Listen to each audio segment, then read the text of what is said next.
What's up, homie? I Yo, what up, dude? think it's funny that when we record at this exact time period, um, at in my home office, I have this like light shining in from the office window that like shines like right in my face. And You don't have like, the blinds. You well, don't have I the do, I blinds have the to. blinds closed now, but it still creates these little lines. So I can like uh talk like if you're watching on Yeah. YouTube and just like I'll just move into the light to make it look really cool. No, it does look really cool. Yeah. It looks like that was my first thought is like, It's wow, also like that looks really really annoying. cool. I'm not I gonna wish lie. I had light shining through my windows into my eyes, Blinding me. uh, blinding me as I chatted. That is of all things, words that come to mind, cool is This is a definitely the one. real professionally done Yeah, podcast man, it here. looks good. Looks good. We have this offices that we like painted, paid to have professionally painted and designed in the back, and We we haven't been in default them to like our. all summer. I remember when we first started podcasting, dude. I remember vividly shooting podcasts from my daughter's room and like having in Maryland, and it was yeah, man, it's good stuff, dude. Hey, it's growth. It's growth. That's right. Um, but ideally, the quality of the conversation is not impacted by the lack of quality of your surroundings. Fair. Fair. So intimacy, we're jumping in intimacy month. We had a pretty, with the reflections group, it was a really good call. A lot of those dudes have never been, not all, a lot of them. Those dudes have never been exposed to diving into the topic of intimacy with Kinetic Man. It was the first go around for them, and it's a very, I think it's a very eye-opening topic, but it's also very challenging. It can force you to consider relationships differently. At least it does for me every time we talk about it. And then in the main group, it was the conversation took a very interesting turn, and intentionally so, because in the past we've dove in, and we'll dive in a little bit here, what the definition and kind of how we identify as kinetic men with this word identity and just why we think of it this way. But yesterday it was on my heart, my mind, to to be very forward and challenging myself in how I assess intimacy within my relationships, and the impact of it, the true impact of it, and to challenge a group of men that have gone through this a couple times with us, to do the same. And it's pretty fascinating when you cut through even a group like Kinetic Man, where we come together to be intentional about these things and have a conversation, but if there's still some certain walls we put up, and if you don't dive into those head first, you're never going to break through, or you're never at least going to address it. And so, bringing up and challenging, like, hey, like, no kidding, what is the thing in your marriage? What is the thing in your relationship with your kids? What is the thing in your relationship with your friends that like honestly, like, you just suck at intimacy? Like, let's just be real about it, right? And what is the thing that as you're trying to, as you go through your day, there's always something in the back of your mind. Like for me, that can be if I had a rough day with the kids, or if I, got in a fight with my wife. Like there's a nagging, right? There's a nagging, and a lot of us just kind of we push that nagging down, or we push that voice down to a point where it really just impacts intimacy in general, because you get so used to that, right? Anything you do repeatedly and you create a habit for it, you get used to that. So you get used to silencing, you get used to not addressing these things, and then you kind of set a new baseline and you move forward from there. And that's not always good. If you listen to it and you address it, you can also set a new baseline of a more profound relationship, and you move on from there, right? But most of us default, I think, the other way. And so I think it's important to define this word definition, or I'm sorry, intimacy, because the when I really dove in the definition, it demystified what the word meant, and it really changed things for me in the way that I acted. So the definition of intimacy is a close familiarity or friendship, closeness, a private, cozy atmosphere. And then as you dig into the definition, the dictionary I used, because a lot of us men think of intimacy very singularly as sex, right? Yeah. As physical, Yep. something physical. And so I was kind of looking for that the definition, but the dictionary was very clear. It said euphemism, the euphemistic. So it broke it out into the euphemistic use of the word, which is an intimate act, especially sexual intercourse. And I thought that was the first time that I really looked this up. It challenged me significantly because it broke it out into the euphemism of intimacy, not part of just the regular definition. And it also forced me to get comfortable with injecting this word into all my relationships, which is where we came up with the identity of a kinetic man, which is kinetic men define and pursue intimacy to realize beautiful relationships with our spouses, amazing depth in our connection with our children, and profound meaning in our friendships, right? So intimacy is a key aspect for us and something we seek and a goal to grow intimacy in all our relationships, from our spouses and our children to our friends. And I think that for me that was profound. I'm curious for you, like did that definition as we dove into it, was it just you're like, yeah, yeah, of course, that that's the definition, or was it something that challenged you to look at things differently? Yeah, I mean, 100% it challenged me to look at things differently. I mean, I was in that grouping of when I hear the word intimacy, I just think of sex, right? Sex with my wife. Um, or at least like touch, right? Touch and um, the sexual interactions with my spouse. And until we like really looked into defining the words and um, diving deep into that, yeah, I would say that most men don't think of having intimate relationships with their like guy friends, with like their boys, right? They wouldn't put intimacy in the category of a relationship like with your best friend, with your best buddy, and even maybe so with kids. Like I don't know if I ever looked at having an intimate relationship with my kids. That just kind of like to me sounded a little bit weird at first.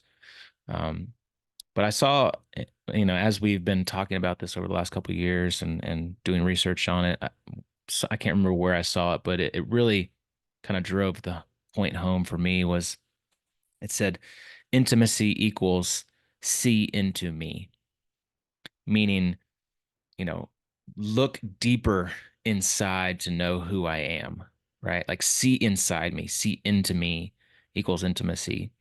And if you look at it that way, obviously it's not just sex, right? It's way more than that. And like you can get to a point in your relationship with your spouse where like you're not intimate at all because you don't like, you're in this world of busy and like tasks and work and family and children and, you know, kids activities, sports activities, extracurriculars. And you just get to this place where like you're not even talking anymore. And if you are talking, you're just talking about the calendar and the kids and the whatever.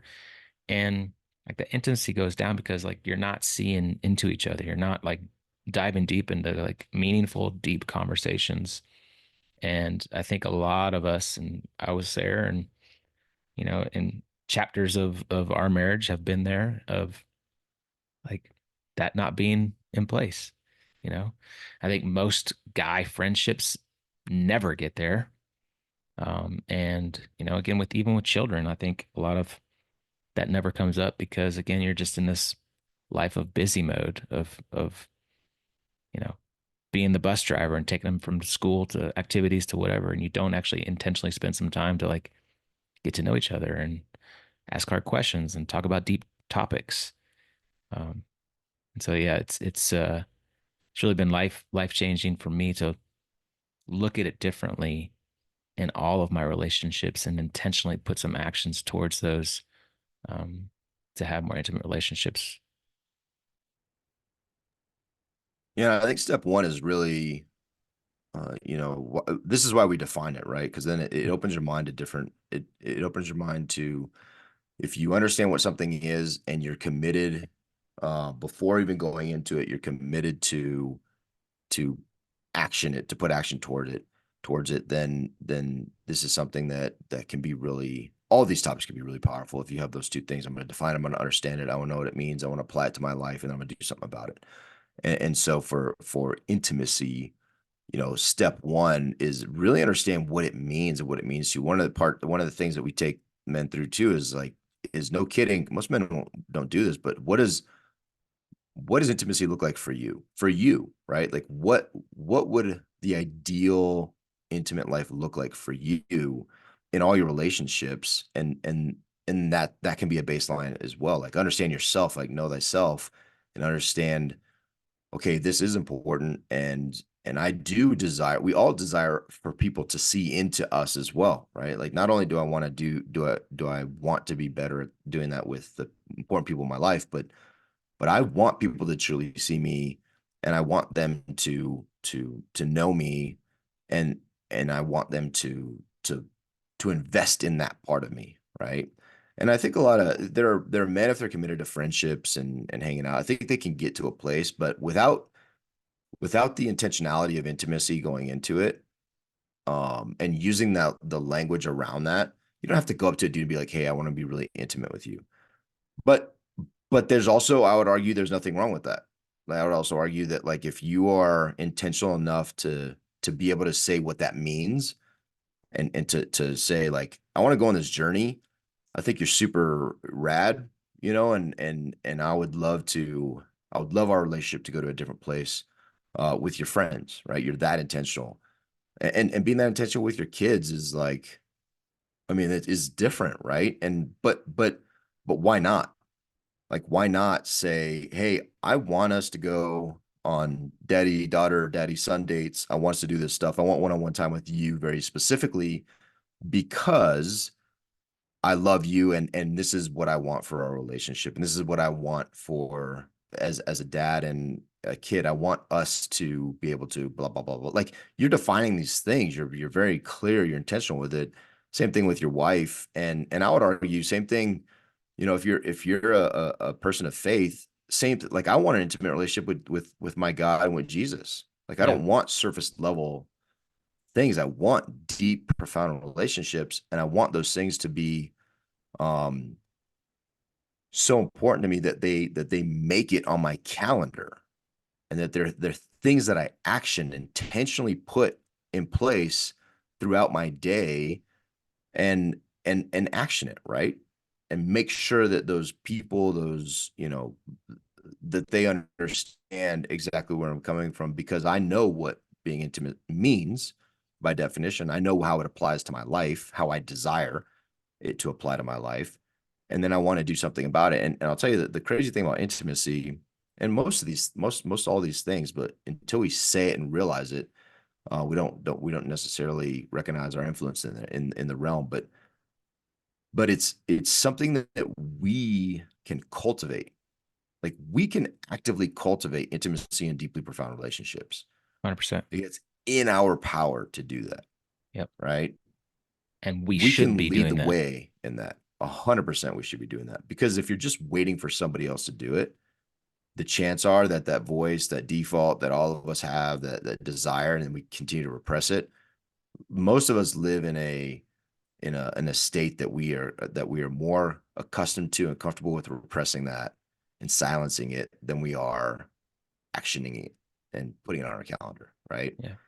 And And and then it's too late. By the time you want to do something about it, a lot of times it's too late, man. The kids are gone. Maybe your spouse is gone. Um, you have a shallow relationship with your friends, and it doesn't get any easier, right? Like nobody says, man, as I get older, it's just so much easier for me to make friends. Like that's yep. not really a thing.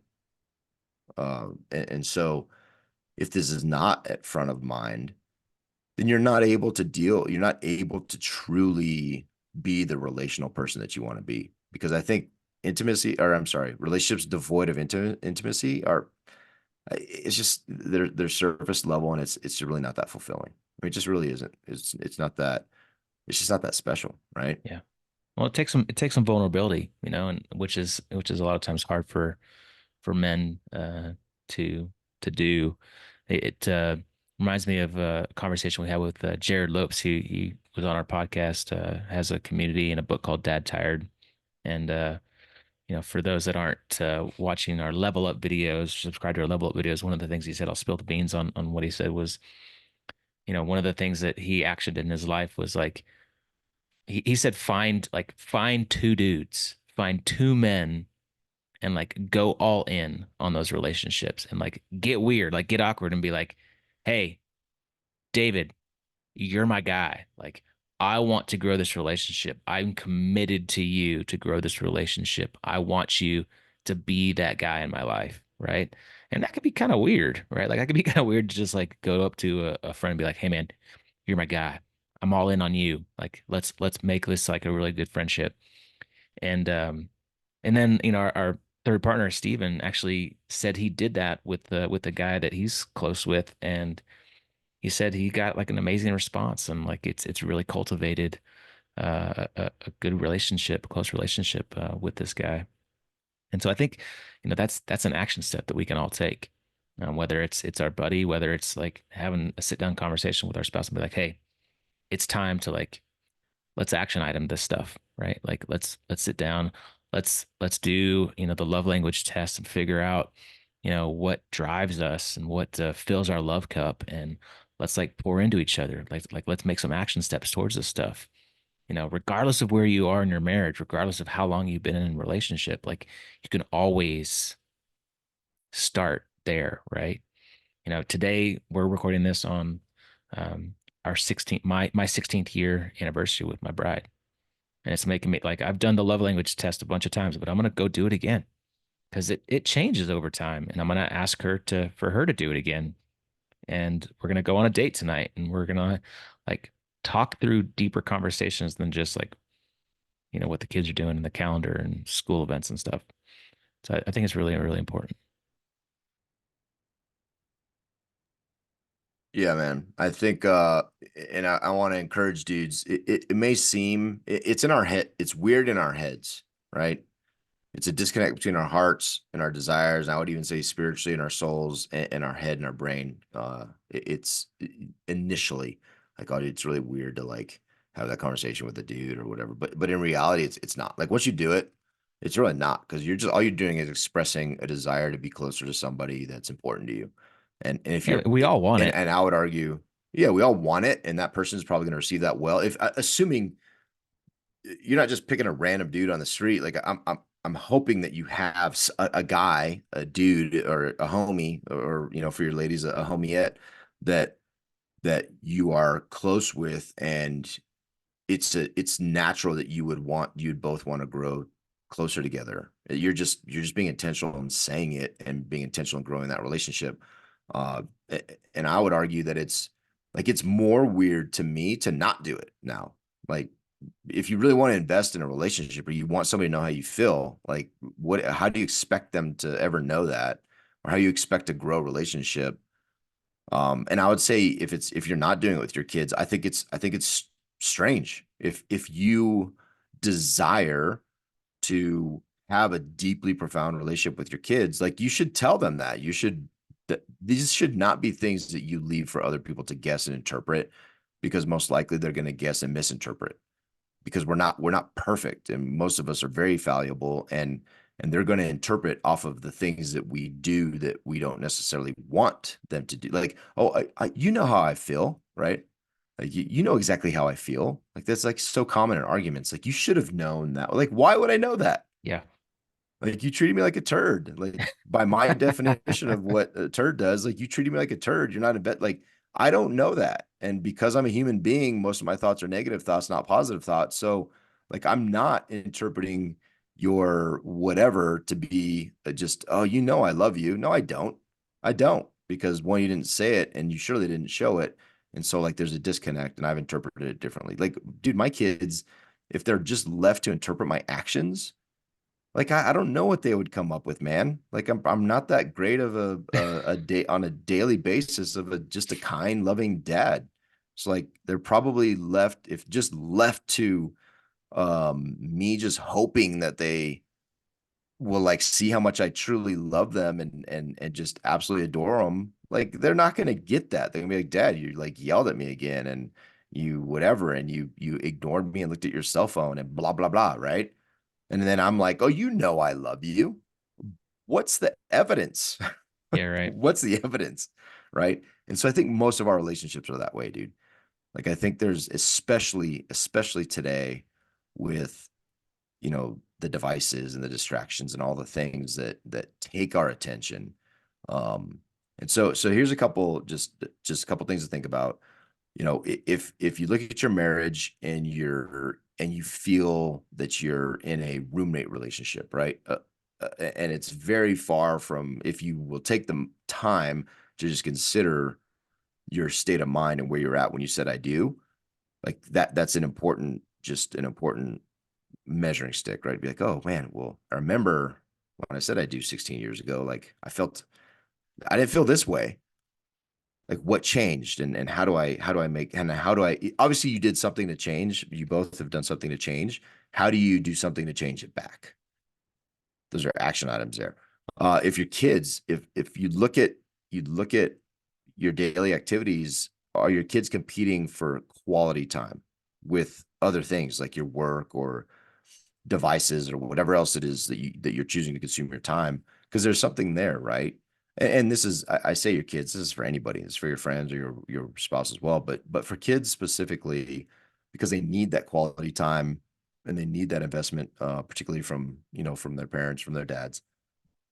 It, if your kid time, if you have designated kid time, good on you. But if that kid time is spent in distraction, like just acknowledge it, they're just not your priority, right? Whatever the distraction, that's your priority. And so it's important to recognize that. So just take an assessment, today as you're going into whatever that time you have dedicated to your kids, if you have that. And if you don't, create that, right? Step one, create that time. Create quality time to be with them. And then friends, like just from a male perspective, like most dudes don't have friends. Like it's not David saying this, it's not Stu, it's not the Kinetic Man. It's like it's like the Surgeon General and like tons of other research you can do on dudes being lonely and this being an epidemic. And I'll just assure you that few things are as beautiful as intimacy with other dudes in a relationship. Like it's awesome, right? Um, so consider a couple of those things, and as you do, ask yourselves, hey, what does intimacy look like? Is it important to me? What does it look like in my life? Like, what can I do about it, and how can it make it on my calendar? And what are the barriers to it? Like, identify these things, ask them, look at them, identify them, and then do something about it. You can do something about it once you know what you're dealing with, right? And then you'll probably truly get to a point where you understand and desire intimacy in these different relationships, and you can take them one by one. How do I get more intimate with God? How do I get more intimate with my wife, my kids, my community, my friends? Like, how do I become more deep in relationship with all those folks around me? Because in that depth, there's a richness in life that I think we can't experience without a focus on relationship like that. And then like Yeah. do something about it, dude. Like put it in your calendar. Like One of the just start things incrementally doing something. one of the things I wrote down the other day when we were recording the podcast for last Monday, we were talking about fun, friends, and being present. And one of the things I wrote down is distraction is the enemy of intimacy. If you think about it, you can never really dive into a deeper relationship and see into each other if you're just distracted all the time. And you mentioned it, like the devices, but like it could be other things besides just the devices, right? Like it's your to-do list, your checklist, your work, other things on your brain, obviously the cell phone, the computer, whatever is distracted. There's a lot of noise right now. There's a lot of noise in the world, and so like how think about how you can remove the distractions, remove the noise, so you can be more intimate in those relationships. And then the last thing that I was looking for it on my phone, I keep some quotes. We had Greg Denning on our podcast a long time ago, and this has stuck with me. He said, "Extraordinary marriages don't happen by accident." And replace marriage, replace that with like relationships. Extraordinary relationships don't happen by accident. you have to be intentional with all of these things. You have to put it on the calendar. You have to take action and do this stuff, because it's not going to happen otherwise. Amen. Amen. Amen. Good Let stuff, it brother. be. All right, dude. Hey, Let's go be intimate. I Let's love go you, be man. intimate. Hey, I love you. I love you, bro. I love you. See ya. See you.